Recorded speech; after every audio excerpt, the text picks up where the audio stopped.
Здраво и добре дојдовте на YouTube каналот на Скратен корнер.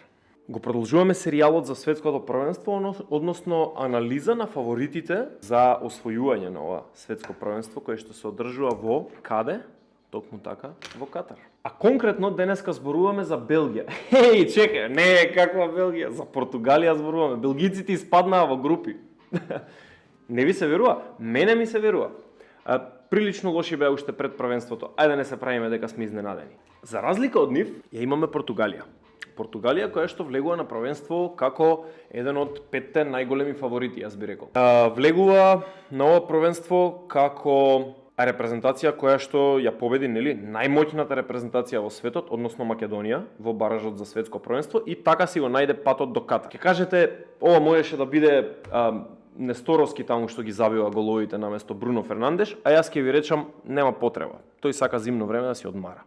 Ајде денеска да одговориме на прашањето како Португалија може да го освои светското првенство. Па сега за сега она што ни го прикажувате прилично добро, мислам дека имаат добар рецепт за освојување на светското првенство. Го имаат најдобриот играч, барем според мене, на првенството, Бруно Фернандеш, мислам во досегашниот тек на првенството. Бруно Фернандеш игра во супер форма, не очекував дека ќе се снајде во истиот состав заедно со Роналдо, обично играа прилично разочарувачки кога беа заедно, дури и Бруно како да имаше некој притисок кога Роналдо е во составот.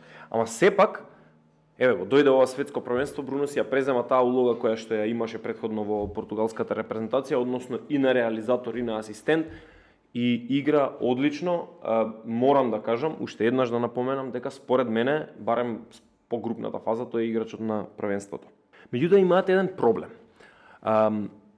Имаат проблем на левата бековска позиција, каде што стартерот од последнава година дена, Нуно Мендеш, се повреди и не само што ќе пропушти светското првенство, туку и нема да се врати пред 2023.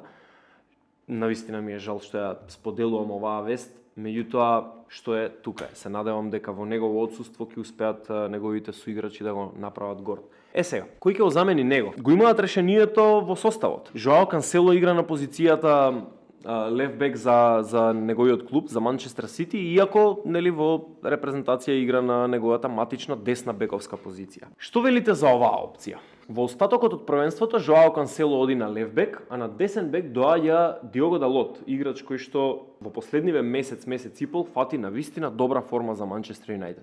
Јас го гледав во изминатите сезони и за Манчестер Юнајтед и за Милан како играше. Можам да кажам дека сметам дека се работи за еден модерен, современ, убав, добар, технички многу поткован десен бек, кој што пред се има офанзивни задачи, меѓутоа е доста пожртвуван и знае како да одговори на дефанзивните задачи. Да, очекувам да го видам него на десната бековска позиција веднаш по стартот на надпреварите од нокаут фазата. И уште една работа. Португалија мора да игра на голови. Околу тоа сме јасни, нели?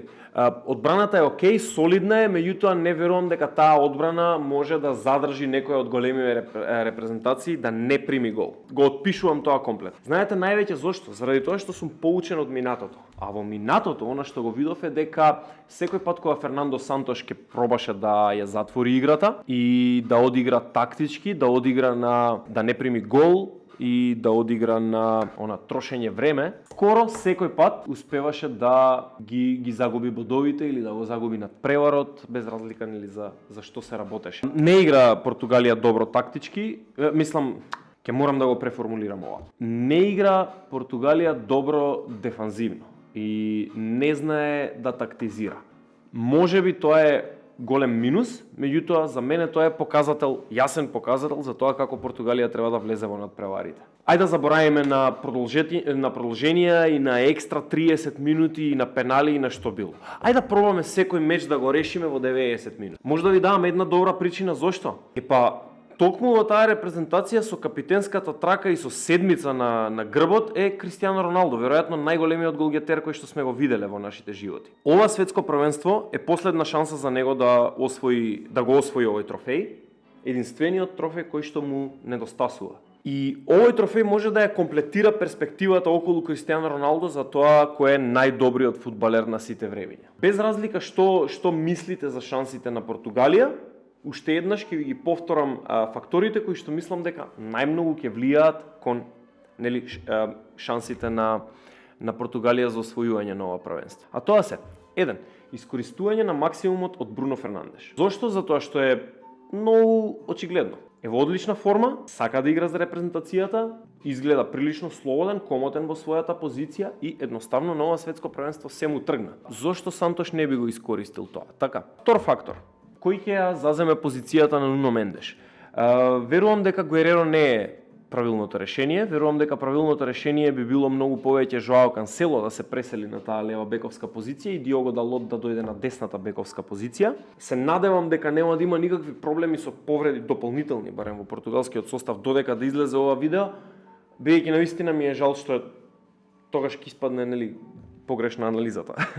Како и да е. Дајте му шанса на Далот. И третиот фактор, дајте голови. Знам дека клавајте голови беше совет од еден наш, ако не се лажам, ракометен селектор. Токму тоа истото Фернандо Сантош само треба да им го пренесе на играчите во соблекувалната. Момци, го имате Кристијано Роналдо во составот. Ајде нека го најдат 2-3 топки во 16-етникот и да ги спакуваме над превариви и да го заеме светското првенство. Тоа се трите клучни фактори кои што сметам дека ќе им овозможат на португалците подобри шанси за освојување. Ама ме интересира и што мислите вие? Што мислите околу шансите на Португалија за освојување на светското? Што мислите за Бруно Фернандеш? Што мислите за Кристијано Роналдо и неговиот статус како потенцијален најдобар фудбалер на сите времиња? Ќе ви сменили нешто ако го освои светското првенство? Дајте ни ги одговорите на сите овие прашања некаде во коментарите, дали е тоа на социјалните мрежи или тука директно под ова YouTube видео. Не заборавајте да лајкнете, да стиснете subscribe и да останете со екипата на Скратен корнер. Да, СКС крц.